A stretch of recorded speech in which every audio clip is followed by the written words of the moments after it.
Hello Internet and welcome to some more fun and cool quarantine content. Today we have this busted MacBook Air and the goal is to actually... Okay, well that's one of the problems. So the goal for this video is to restore this cheap MacBook Air to its former glory.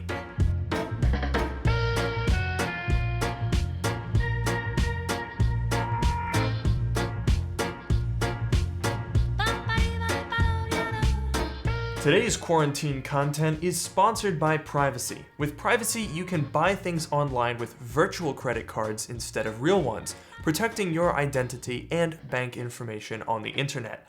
As a special treat, Privacy is offering you guys a free $5 just for signing up by heading to privacy.com/LukeMiani. This MacBook Air is not happy.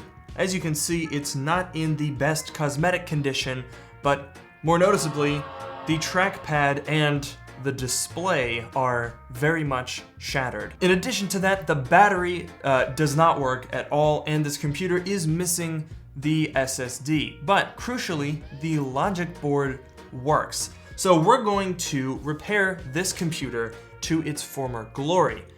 And what I think we'll do for this video, because, you know, it's a little bit more chill than usual. This is just a cool, relaxing video full of chill vibes. So I'm just gonna repair this. We're not gonna do a ton of cuts and fancy montages and stuff like that.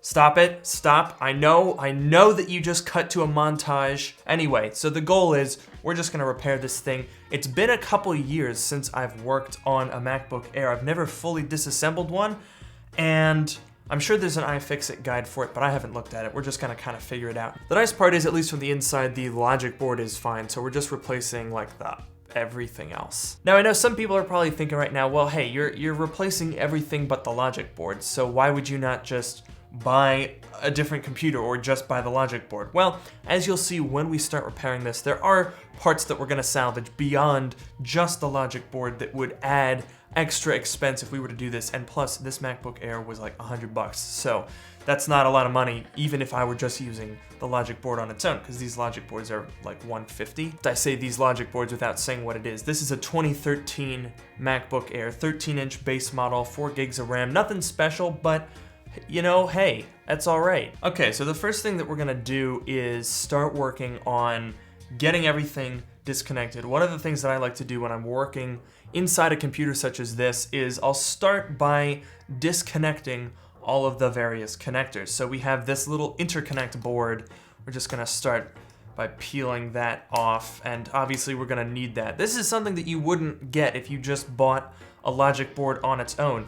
This little I/O board isn't gonna come with most logic boards, so there's little bits and pieces and stuff like that that we're going to need from the original computer that you wouldn't get if you just purchased a shell and a board. So overall, taking apart a MacBook is really a pretty simple process. Basically, you just go around and unplug a bunch of connectors, and then there's a couple of screws and you pull out the logic board. By and large, for most MacBooks, especially of the Retina generation, they're very straightforward. However, the things that are really annoying are these little ZIF connectors that I'm working away on here. So this one that I just unplugged is for the keyboard, and then this other one should be the backlight, I wanna say. Unplug the antennas here, and then this is the camera. This, I wanna say, is probably logic board power. I think at this point, we're probably going to start by pulling the actual logic board, and I'm pretty sure these should be T5 screws, so, aha, T5 screws. There we have it. So I'm just gonna pull out everything that looks like it is securing the logic board to the top case. This was a very well-prepared, well-researched video, as you can tell. Right, well, it looks like all of the logic board screws were the same size, except for this one, which connects the heat pipe to this little secondary board, which is a different screw. So we don't really have to keep too close track of what screw goes where. And let's see, is the logic board out now? I think I've got another here that is holding the fan down. I did miss this little connector, which I think is for the speaker. That's my guess. So now we should be good to go. And there you have it. The logic board is, whoop, not quite removed because I've got this little gasket stuck. All right, there we go. Logic board out. That did not take long at all. That was, I don't know, 5 minutes plus commentary. So this is a really simple job to get this thing out of here. We're gonna set this off to the side here and take a look at the wiring over here, because that is something that I'm going to need to recreate when we put the new display in. And in fact, here is that replacement display. Now what I'm looking at here is we've got these two wires. These are for the antenna, and then we've got another one for the webcam, and obviously the display data connectors over here. The nice thing about repairing this generation of MacBook Air is the parts are surprisingly cheap. This display was $100, which is not bad, and these displays will go from 2013 to 2017, something like that. So there's a wide range of compatibility with these. Same with the top case and the bottom case. Speaking of the bottom case, great, now I gotta get up and go get this thing. I was able to find this top case, trackpad, battery, and bottom case assembly for, I think it was $45, something like that. So that should be pretty easy. The battery is on the bottom case. Wait a minute. Is the battery just not screwed in? Yeah. Okay, well, I mean, at least it has a battery, which is legit. That's an actual Apple battery. Oftentimes, because these batteries are so easy to replace, as you can probably see, a lot of people put in fake ones, and those are pretty dangerous. So I guess we're gonna have to steal the battery screws from our bad top case. You know what? Heck, why don't we just put the display on this top case? We're gonna need to steal the display screws from the old computer as well. And I think these are gonna be like T8s or T10s? T8, nailed it. Now the trick with these displays is you've got 3 of these T8s on each display hinge. So we're gonna undo 2 of those and leave 1 on each side. And then what we'll do is stand it up, open up the display at about a 45-degree angle, like so. This just makes it a little bit easier to work on. Then we'll pull out these other 2 screws. Actually, we're not gonna remove the display because it's all still wired in here, but let's just put that over there. So we want the data cable on the left side from the inside here. So let me rearrange my positioning here. Put those together, and let's grab our T8s here. It's easier to do this when it's standing up on its side like this, because otherwise it's very hard to get the hinges to go into the top case to have like a little groove in there. So this just makes it a little bit easier. And with the first 2 in, we can close it up and check that the alignment is all right.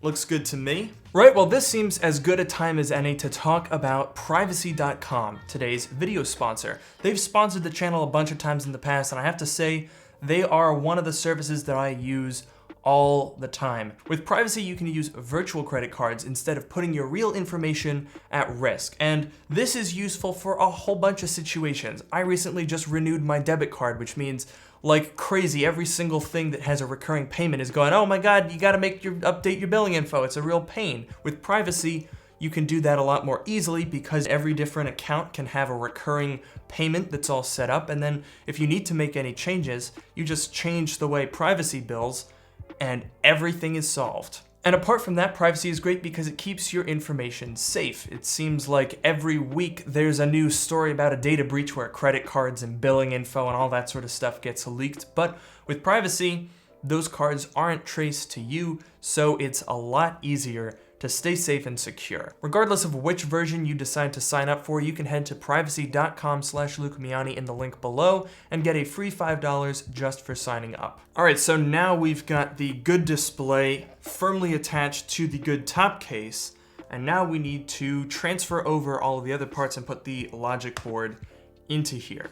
So let's grab, forgot that I unscrewed that, not to worry. It's already broken anyway, it's not a big deal. Anyway, let's take a look inside here. So let's just go ahead and switch back to our T5 screw bit, and we can pull out this interconnect board here. We'll also disconnect, this should be the other speaker that we're gonna need to disconnect here. And then we've just got this other connector. I've given up on trying to guess what they are all for.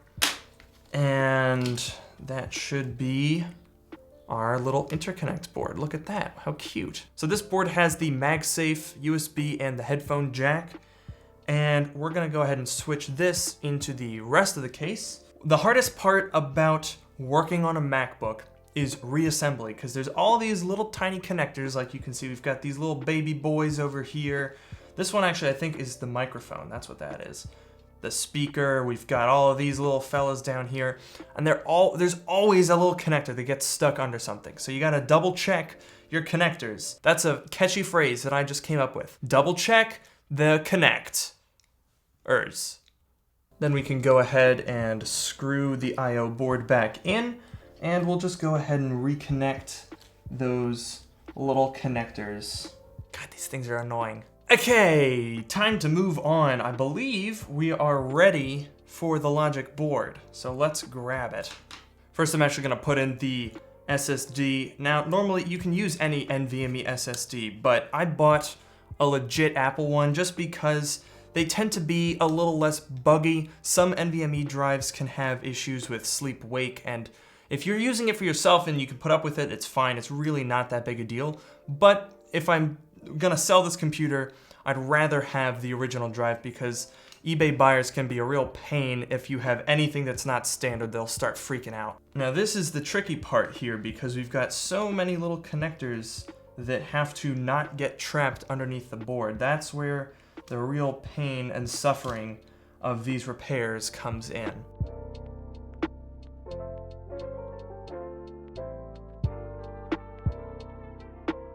Now, when reassembling a MacBook, what I always recommend doing is plug in the connectors before you screw in the logic board. That way, if you miss anything, it's a lot easier to pick the board up and grab a trapped cable, or maybe reroute something that needs to be routed differently. It makes it a lot easier to fix any mistakes if you haven't screwed the board down. Now, normally at this point, I would flip it over and test the machine before screwing anything in case I gotta fix anything, but just for the sake of trying to get this thing completely buttoned up and have that grand reveal, I am actually going to screw in the logic board. So as far as the difficulty of a job like this, it's really not that bad.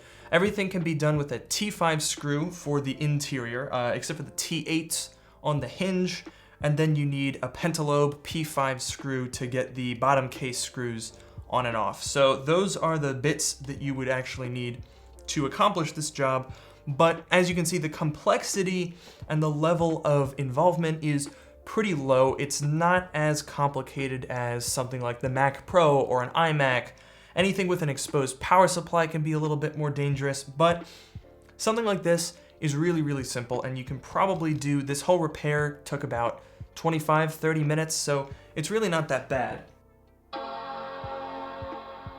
Ta-da! Ah! Looks like the SSD I bought actually has macOS installed, so I guess that's pretty nifty. So I'm gonna put the case screws on, clean this up, set up macOS, and we will come back to discuss the success and the viability of this project.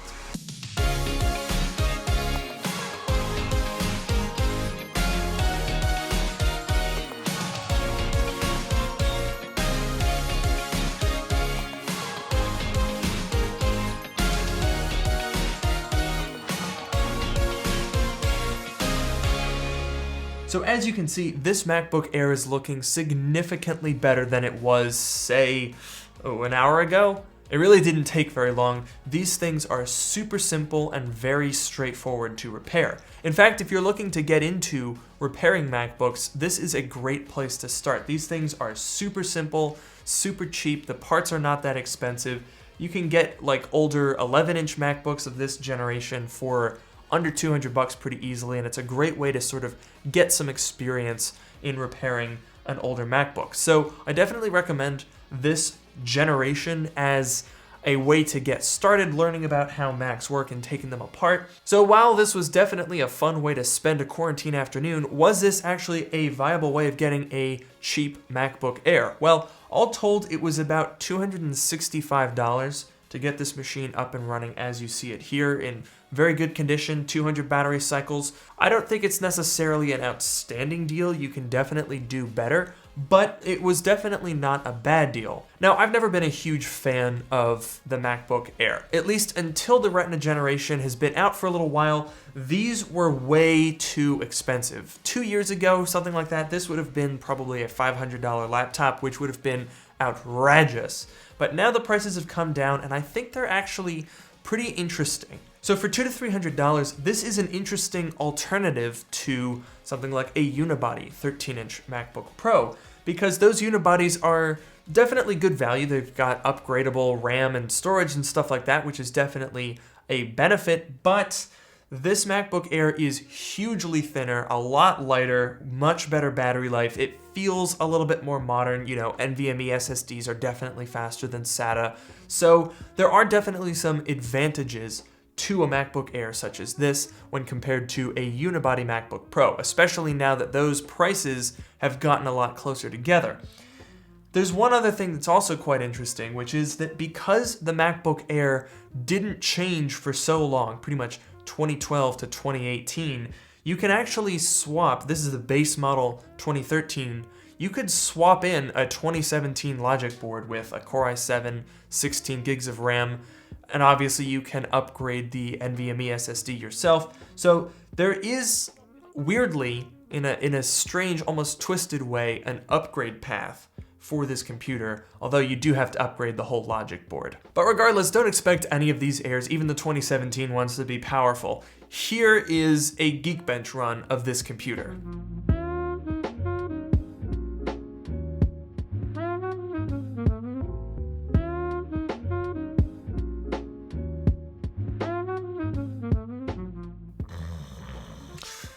Oof, sorry. Wow, yeah, that test took almost 10 minutes. It's not fast, not a fast computer. So there you have it, the fully restored operational MacBook Air. Definitely a fun way to spend an afternoon. That's gonna do it for this video. As usual, don't forget to like, comment, subscribe. Let me know what you think of this project. As usual, don't forget to follow me on Twitter at LukeMiani, and please consider checking out my subreddit, which is linked down in the description below. And with that, I'll see you all in the next video.